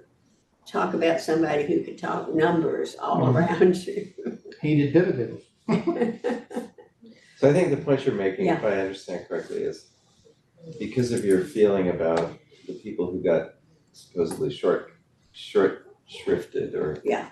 shorted because they got 3 years and a day or 3 years and a month since they had a nub, as you call it, we should not restrict, in the bylaws, we should not restrict people to 1 year and the completion of a second previous term, or one term and the completion of a previous term. We should allow them to get 2 complete terms after they complete someone else's term, if they start midterm. Yeah, you mix two things. Yeah. Right, so the first thing is it was by design because they wanted to create turnover. They had the 3, 2, and 1. And that just happened once. That's correct, and it's all over with. It's over So with. that's over with. So the Yeah. only thing we're dealing with now is because people would left after Larry, for instance, left for Yeah. 4 years. So the only people we're dealing with now is, make me an example. I ended up taking over for Max Perret, and that was, what, a year and a half? It's on there or something. Almost exactly half. Yeah, so it's a year and a half, and then so theoretically, could I do 2 more terms? I've already kind of declared I'm not. Okay, maybe I'll complete my full term, which is 3 years plus the year and a half is 4.5, and you have to find somebody else. So, but if somebody wanted to do 2 full terms plus a nub, Plus the which is who knows how short or how long it is it a problem? Is what the question is. And I've reached the point that I don't, I feel badly for the people who had a short term, but I'm not gonna argue over that minor point. I think that having the nub is okay. You mean disregarding the nut? Yes, 2 full terms and any short period in addition to the 2 full terms. So the two potential, serving 2 potential terms clock starts when the first term starts. When the first term after the. Full complete term. Yeah, First complete term starts. right. That's your recommendation. I think that's what we all. We didn't sort of- really reach a result, and we had this discussion and it went back and forth. And frankly, I think I caught Bruce's feeling on it and my feeling on it seemed to be parallel, correct me if I'm wrong, which is Who cares? we're having trouble finding people to serve 1 term, let alone worrying about, oh, this guy is coming on for 2 years, 11 months, and we don't want to give him 6 more years after that. The likelihood of that happening is pretty slim. And the problem with that happening, if it's a good member of the committee, committee, what's wrong with them serving 8.5 years?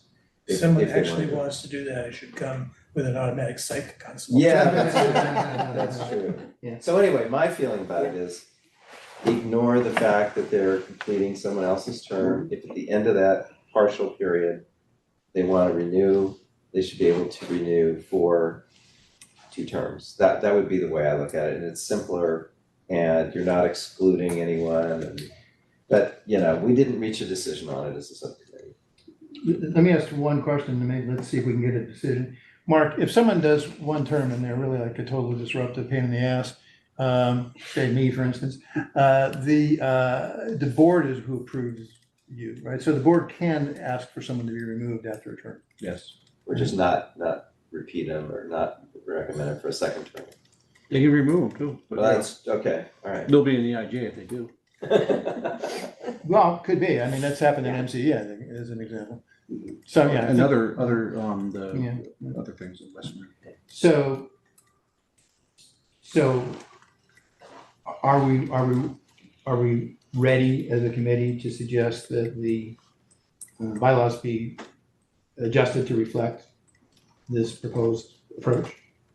I'm ready to. Okay, so that's the first one. And then the second one is when you come off. Do you come off on a hard date? Is it June? Is it December? Et cetera. And I would propose that you do it this way, that everybody comes on in December. And the reason you come on in December is because you're hoping in the future that the June, you be as close to the end as necessary so that that person can get a little catch-up time and then start working effectively for the following cycle. And I would suggest that you come off, not at December, but you come off when your report year is complete. So if it's done in January, it's done in February, it's done in March, you can just stick around until that date. And of course with us, if it's still going around in May and June, which is where we are, then you're still gonna stick around, allow to get the work done. Because once you start the work, you should have to finish the work. So that would be my proposal. Come on in January 1st and then depart, 3 years later, December 31st. Come on December 1st, depart 3 years later at December 31st or later if your fiscal year, June year report has not yet been completed. The trouble with that, in my mind, is from the experience I've been hearing about in my short time here, everyone ends up holding over if they're gonna stick around to finish their report, because the reports are never done on time. Well, So that's a historical, disgusting condition that we've been under, Right. but let's go to it's intolerable how long this is taking. But the point is, John, if you write that into the bylaws and you say, you start on January 1st and you end either on January 1st, 3 years later, or whenever your report is done, in practice, Yeah. you're gonna have holdovers. And when you have holdovers, that raises the point, well, this was supposed to be an open slot as of January 1st, but it's not open. There's a holdover. No, you So- misunderstand what I'm suggesting. I apologize. The person would, your next, let's say your Southern. Your replacement, right? Yeah, your replacement starts January Well, 1st, all right. and then you gotta double up. Well, then, okay, so the problem is with that, then you have 2 people from Southern Marin. Correct. You got the holdover and you got the new appointee on January That's 1st. correct. The person who is That's- getting up to speed. But that skews your membership numbers on the committee. Is that a problem? Well, so, The bottom scores. yeah, exactly. Well, it would vary every year because everyone doesn't, Right. expire, there's vintages because of the 1, 2, 3 that we did in the beginning. Right. So it's by design having a component, so it wouldn't necessarily always be Nevada or Southern No, Maine. but there'd always be a holdover. I mean, in practice, it looks like- Only if you don't get the damn report out by December. I, Because the alternative is, Yeah. I'm out of here today, goodbye, good luck to you, Yeah. right? I mean, that's the alternative, right? But that's how most governmental agencies and Okay. boards work. I don't feel super strong about it, I don't really care, I don't want to talk about it again and again and again. So if you guys want to just go with you expire at the end of your term and at least make your start date December, not June. yeah, I would definitely go for a start date in December, January. right? Because I think that's, it's holding over somebody's head, let's get this report done. Nothing ever happens in December anyway, right? So that gives you 5 months to get it out, seriously, Yeah. right? Which it's not gonna happen. There's another thought, which I don't know if this works or not, but just occurred to me that, okay, so you start in January, you end in January. Well, let's say your report's still 60 days away. Mhm. Well, your term ends, you come off the committee, someone else comes on the committee in your place, but you haven't died and gone to heaven. You could perhaps still be kind of an ex officio consultant to the COC and help finish that section of the report as a non-member, just a member of the public. Public can comment on the business of this committee and give input and even attend meetings. There's no reason that termed out member can't come in as, It would just lose their vote, but so what? they can't vote. You need a consensus anyway, that's fine. I mean, this is kind of an angel's Yeah. pen kind of a thing. Yeah, I'm just looking at the structure and thinking, well, because I had originally thought, well, why don't we make bylaws? Your term starts when it starts and it ends when your report is done, exactly what you're talking about. But I've never seen, even a corporate board with a term, the term is the term. There's a difference here. If you have like 2 7-year or 2 7-year, it's not the same as the board. The board, each representative has a vote for their piece of the pie. We're not working for a piece of the pie. We're looking at the entire picture. Yeah, So but I don't think it matters. But there's supposed to be a set number of people on this committee. And once you start doubling, and of course, we're low. Yeah, We're low. that's what I'm laughing. But I mean, in theory, it would be full, and then if you have holdovers plus the new person, then you're more than the full membership. So what Why if are the we new s- person is the ex officio that they don't really start their term? Oh, it's getting too complicated. Yeah, I'm so, gonna pull the plug on that. Yeah, I tell you what, just to be expeditious about something that, on the list of things that are important, I would suggest that We will we would write go it. with what Scott suggests, Yeah. and then, which is just December. Right, so you come on in January, your 'Cause it term's would- over in it would December, that way. you get 2 full terms plus whatever short Yeah. period. Are those the 2 things that we were dealing with? Yeah. And then you Yeah, write it up it's- for the next meeting? That was it, basically. The nub, as we call it, holdovers and term start and finish, yeah, that was it. So I think that we can now get You got the together guidance, okay. and write it. So this would be an amendment to the bylaws for the COC.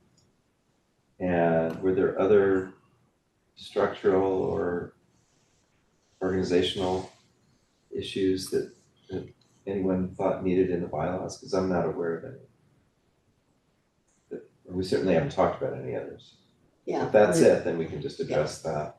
I wanted to find out if we could have an ex officio member appointed by the board. Should we invite the board to do that?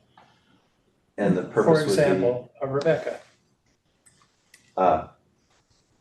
for some reason, you mentioned about we're not really representing geographical areas. Well, yeah, you structured into the we've hardwired into this committee that we are representing geographical areas. Or It's kind of stupid, community but- organizations or tax or firewalls or whatever. We were told, Bruce, very early on that because you were the San Rafael representative, which I am, doesn't mean I'm only representing San Rafael. It was just to make sure That's that just we the had geographic. Criterion for your selection. Yeah. Not your jurisdiction, so to speak. I mean, all of us have the same jurisdiction, the Yeah. county. Yeah, exactly. I mean, what the work we're doing is not geographic. Right. It's just whatever observations you have, and we've all gone on and made critical observations about our personal geography. But as far as Bruce's idea of an ex officio, that's adding a seat on this committee, right? So I We're don't know. short people, that's the important. But the point, no, I understand. But the point is, can we do that under the legislation? Because doesn't the legislation structure the committee, and here's what the committee is made of? I'm not sure where it is, but it does. It's in both the tax ordinance and JPA. Yeah. Yeah, so I don't. And there's also been So historically, we don't, as a committee, have the authority to Yeah. modify and that. as I mentioned before my time, you can verify this, there was a big point, the COC had its ability to write its own bylaws as separate from the board. That was very important to the founders of this. I had heard a lot about this. And it did And Pat, I think stick that's on into the my committee. head. So wouldn't, the idea of the board appointing an ex officio seems to be to kind of break up that independence that we have. The board appointed us. Yeah, we're appointed by the board. They jealously guard that. Okay, that's true. Yeah. That's true, that's right. They appoint us, but we have our own bylaws, we write our own. Right. But I think, getting It's quite a back, heavy lift they have, deciding who they're gonna appoint. but More getting money. back to adding a seat at this table, which is what I think the ex officio proposal would be, that would have to be the board. I don't We'd know. have to ask the board. Yeah. Would you appoint another person at our request? Right. So you're- why would you're- we want that? And you're suggesting that Because we're because short of people. there's one, We're not spreading out the work as much as we could and should be. So, but if sorry to interrupt, but if the board can find somebody, wouldn't they fit into one of the buckets? So If you can, I see. Right. So, okay, we're down 3 slots, are we? I see, so your point is if they Two. found 2 more people in San Rafael and they said, okay, in addition to Pat, we're gonna throw 2 more people on just because we need bodies down here, you'd have 3 San Rafael representatives, but that would be a board decision. That's what you're suggesting? I don't know that it needs to be San Rafael or anybody. We found this person who would be good. They don't fit into any of our existing slots. Can they serve in an But they must ex-officio? live, as long as they live in Marin, they will fit a spot because we have one for each geography, there's, right? For example, again, Rebecca can't serve unless, because we already have a Novato rep. so she lives in Nevada, so she And she can't lives be in the Nevada. Nevada person. But that's my point, if you have an ex officio person, that She will could be- always result It could in, be an ex officio person.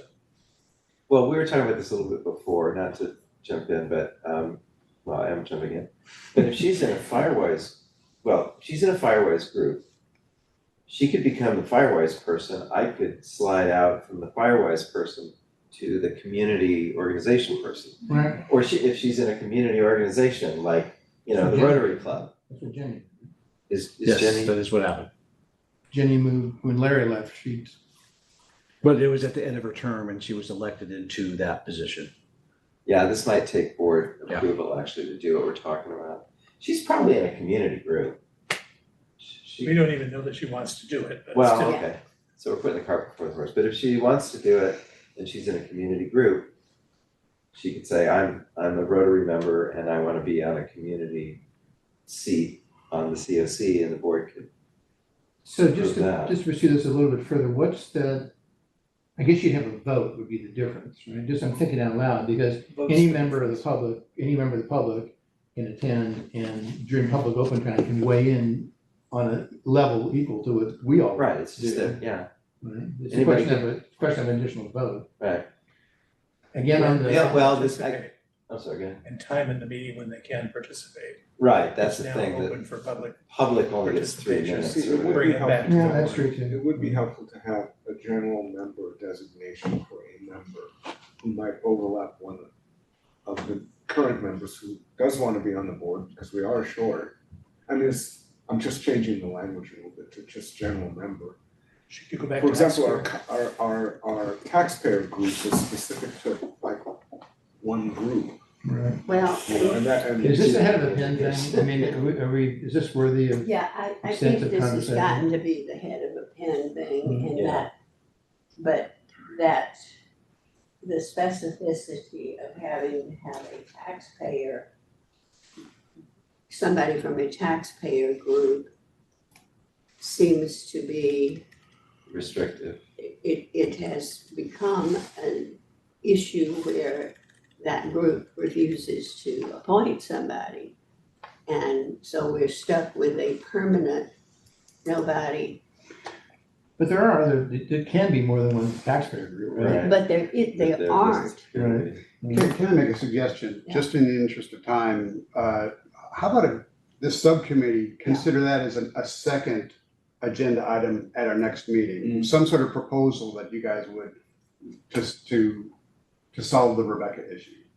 If you want, if you come up with something that you agree with, bring it to us. Alright. How about that? I think the simplest is if you could talk to her and see if she's in a community group, but Let's do short it. of that, we could do a structural Or discussion. short of that, she can retire and come back in 3 years. She could take my environmental seat. Okay, Let's move on to, we've done the community oversight committee bylaws. Next is the financial oversight overview metrics, which will be a very short discussion, I believe. Yeah, this is where my gray matter and cerebral spinal fluid's coming out of my ears. you're welcome. Actually, there is a thank you in there because these reports have historically been written by our admin staff, not by our admin staff, our finance staff. And, Or Larry before that. or Larry before that. And, with the transition with the finance team, this was something that they did not have the time because they were playing so much catch up that writing this report landed on me. So I'm learning much more about our books than I knew before. So that's a good thing. We've gone through various versions, and there's been times where tables used interest, or not interest, in admin costs, and there's been time where tables didn't use admin costs. But then I'm digging into them and finding out that admin costs were actually buried into half of it, but not on the other half. And so some of the differences that John was pointing out when I published this latest document, I'm finding out why. So long story short is that we are going to have a clean and tight financial document, and it will be right. We're getting Thank you. close. I mean, I think we have a list right now of the things that are left. Yeah. So. And you've been super busy, so. Scotland, for instance, took a lot of your time. We're getting pretty, I'm pretty comfortable that we know what the issues are at this point. We just have to get through them. Yeah. So. So look forward to another document to review for the next meeting. That's another agenda item. We'll forward that.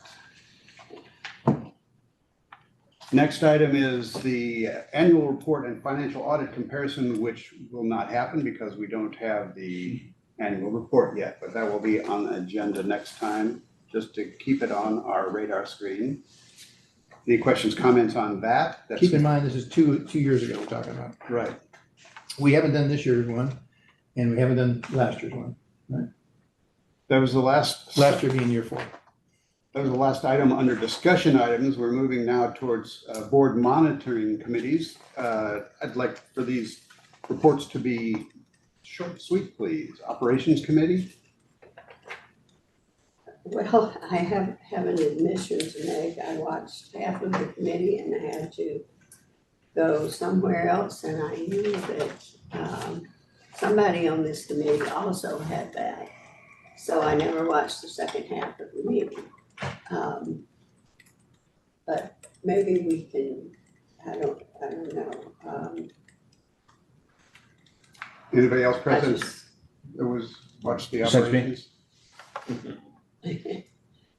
You can give us a quick overview of the operations committee meeting. Yeah, I and well, know and that there, we're there, getting- there is actually one significant component of it is, and so the idea was that we're gonna tackle JPA wide in April, zone by zone projects in May, but there are still some hanging issues that needed to be resolved from the JPA wide that got pushed into, May, and that's really surrounded around fire safe Marin, public education account, and budget.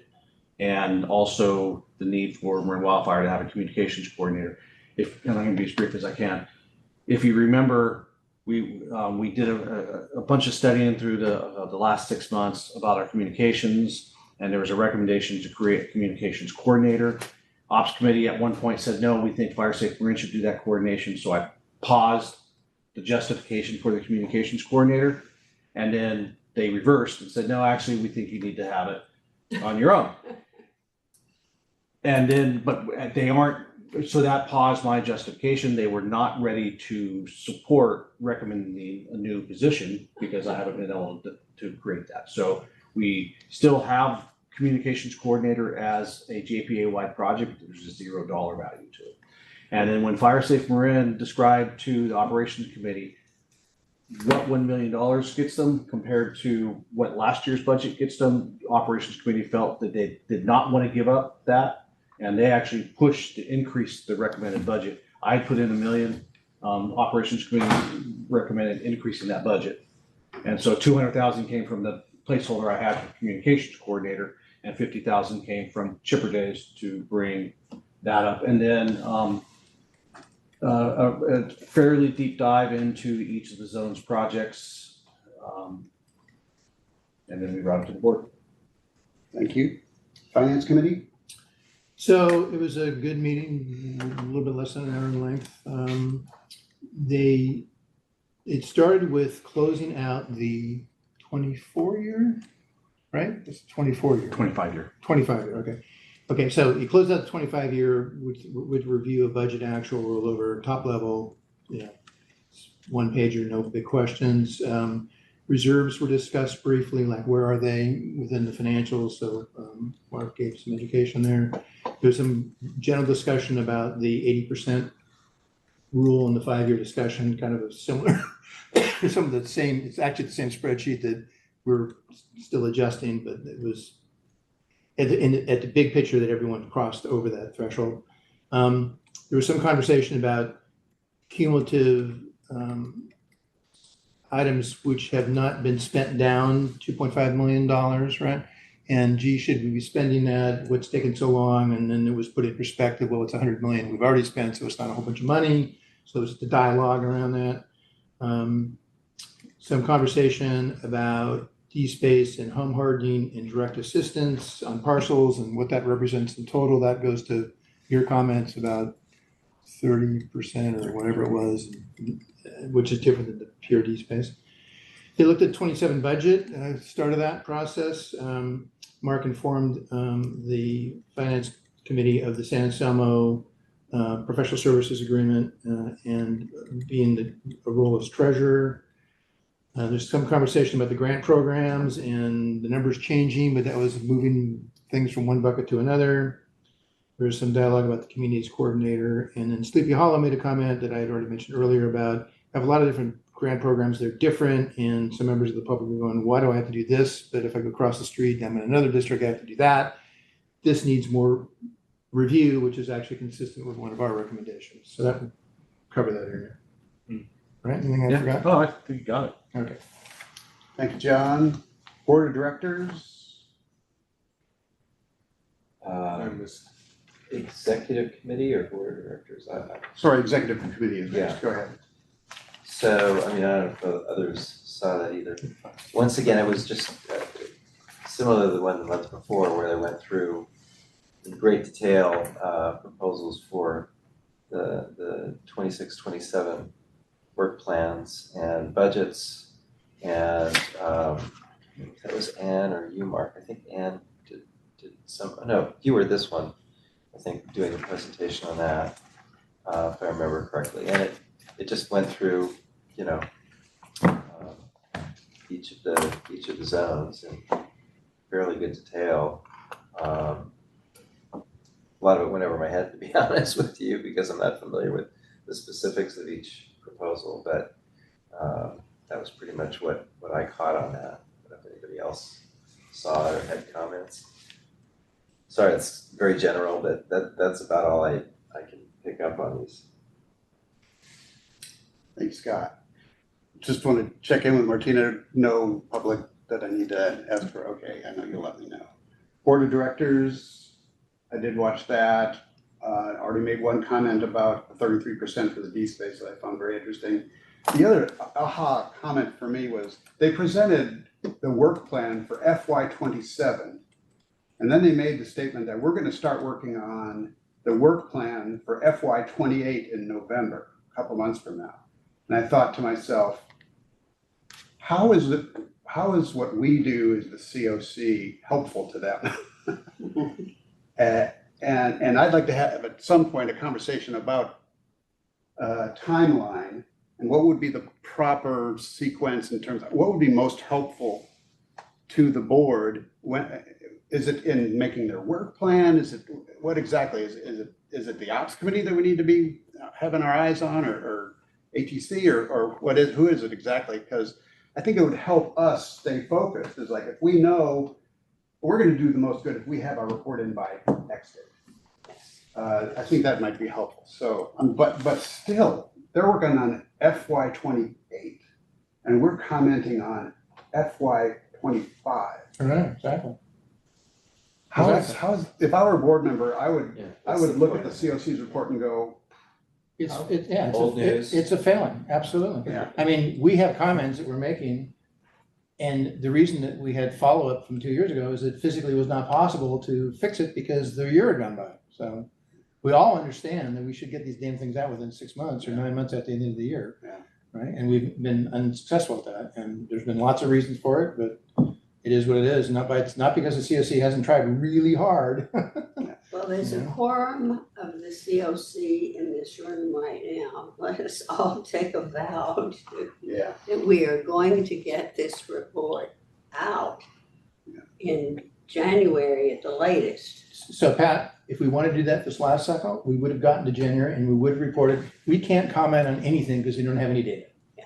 Right. So that's how crappy it is. So we have a choice of coming out early and saying we don't even know because they don't even know, or we have to wait long enough to have findings. And frankly, if at this meeting we had not been able to get really comfortable with the finance section, my suggestion would have been, let's just publish and say, management has not given us enough information to clear the finance stuff, and let that go out to the public. Now, as it turns out, we're close enough now that we'll have it for the next meeting, but we've always got that hammer, and we could push that and just say, all right, we give up, right? And we have a bit of that in our findings where we can't get DSA to tie out, as an example, and we're just going to issue.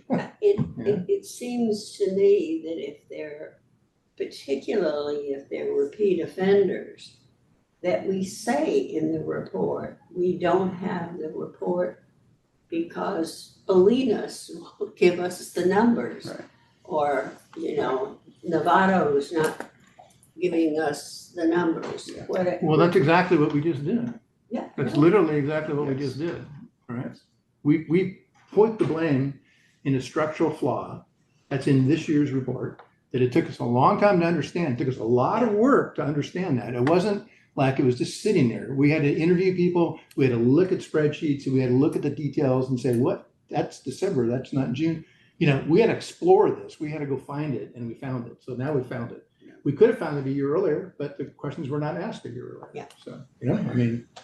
Ladies and gentlemen, it is now 5:00. Correct. We do have another agenda item, which was 8A, the committee foundational documents. I'm going to make a suggestion. There's nothing to discuss anyway. We haven't done anything on that, right? Yeah, well, we have John's document to review. Oh, I'm sorry. So my suggestion would be let's put that after our Word document next time, because I think it's very important.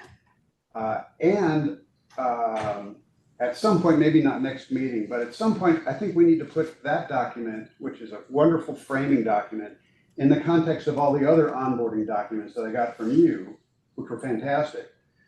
And in the list of things that are in the onboarding is this timeline. I had a question for you. Is that something that exists, or is that something that was to be created? It exists, and I will dig it up before the next meeting. Thank you, very good. Would that be okay with you? Yeah, that's fine. I mean, all this thing is that, and I don't want, whatever. I wrote this when we were lost as to how we're gonna approach things. We came forward, this gave us a direction to follow. We all agreed that it was the right direction. We've executed against it. It's slightly different, for instance. I suggested some ideas for core that were not done this year, but it turns out because of the deep knowledge of the people who were doing core, we didn't need to do some of the sampling stuff. So it was just a document. When you came on board and you were getting up to speed and thinking, what the hell's going on here? I gave you this, you went, well, this is super helpful. Yes. All we need to do is add it to the other items in the list. Yes. That's it. It's as simple as that. Yeah. Now, unless there's disagreement at this point, but this is literally how we operate, so. Yeah, and that is excellent, if a little too wordy, and I think I knew who wrote that. What do you mean? Hold on, what do you mean? Well, I suspect that Lucy had a hand in Lucy my- wrote the first 3 pages of this thing because it's the only way we could read. We Yeah. need the taunt on this, okay? Yeah. So there is the taunt on this, and I only care about getting findings, getting them into the document. I don't care about the commas and the periods and whether the things are capitalized or made small. I care about the findings that we tell the public, okay? So, so Well, this is what it is. If okay? you I prefer it to care be about- perfect. I prefer it to be if you perfect. care about the public, you will make it perfect for them. That is correct. So, moving All right, on. moving on. We are going to now consider agenda items, I believe. Martina's going to tell me if I'm overstepping my bounds. Future agenda items, may I be so bold as to suggest future agenda items? The committee is welcome, anyone. Okay, I'd like to take the lead if that's okay, and please make suggestions if they don't like it. Number one will be this one Word document that combines all 3 reports after the details have been worked out. You guys are gonna work together on the local, I believe, and then you agreed to work with Jenny and Rebecca on the, Moving that low- one paragraph. that was local, I think yours was core, right? Yeah. Okay, so that's item number 1. Item number 2 is John's document, committee foundational documents, including the timeline and other things. Yes. Number 3, we're gonna hear a report from the bylaw committee, potentially 2 items. One is a recommendation for wording regarding nubs and things like that. And the second is perhaps a suggestion regarding the Rebecca issue, is what else I call it. And the December start, and the January 1 start. Yes, absolutely. So, I'm sorry, what did you say, the December, January 1st. Yeah. the term, The Yeah, term, the start is. those are the 2 parts I refer, so nub and the January Right. start and end. right, I think didn't we conclude that we're just gonna go to the end of or are you still thinking about that? They're gonna put the wording together. Yeah. I think but that's we've what got- I suggest. But we got a concept. Yes, But the concept is you do your 3 years and you're out, right? yes. What? Is that where we ended up? I'm sorry. Where did we end up? I think the concept is anybody can have 2 full terms, and if they're completing someone else's term, that's okay. Right, okay. So it doesn't limit them to 3 plus 1.5, or whatever it is, right? That's one thing. The other one was gonna go to December as the start date, and we're gonna go to December as the end date. January 1 January start, 1, and start December and 1 is the end, okay. Yeah. Number 4 on the agenda is the financial oversight overview metrics, courtesy of Mark. Number 5 on the agenda is the FY24 annual report and financial audit comparison. Because that should be approved by the board by then, by next month. Okay. Those are the only items I can remember. Did I miss anything? Anybody have other suggestions? I will think on it, and my brain is dead now. Yeah, it's been 2 hours. Thank you so much for your time and attention. I believe we're now adjourned. All right.